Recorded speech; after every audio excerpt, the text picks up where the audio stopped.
ဘာလို့ဟိုလိန်ဆက်ဆောင်ဘူးလားမသိဘူးဟုတ်ကဲ့ကျွန်တော်မိမရှိတယ်အဲ့ဒါတော့နေ့တိုင်းလုပ်နေကြလို့ပေါ့ဟုတ်လား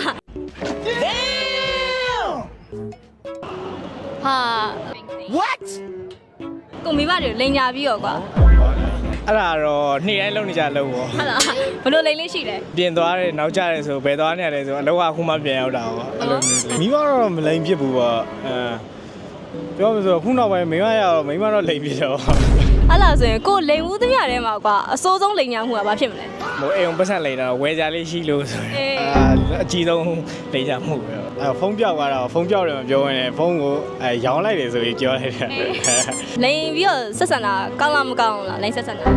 sometimes တခါလေကြာရင်တော့ကောင်းတယ်တခါလေကြာရင်တော့ဆိုးတာပေါ့မူသားစကားမပြောမူသားစကားပြောအိမ်ကအကုန်သိရတခါမှတသိလေးရမှဆိုမလိန်ဘူးပေါ့ဟာနေမှုမှာပေါ့နော်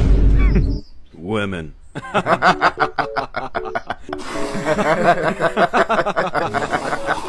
အစိုးဆုံးကိစ္စတွေပါတယ်ဆောင်းဝဲဖြေနိုင်တယ်ဆိုပြီးပြောဟုတ်တယ်အဲ့ဒါလိန်ဆုံးပဲတခါမှလေဆောင်းဝဲဖြေနိုင်တယ်လည်းမဟုတ်ဘူးဒါပေမဲ့ဖြေနိုင်တယ်ဆိုပြီးပြောပလိုက်တာပြီးသွားရင်အမတ်တွေကအဲ့လိုပဲတလွဲဖြစ်သွားတယ်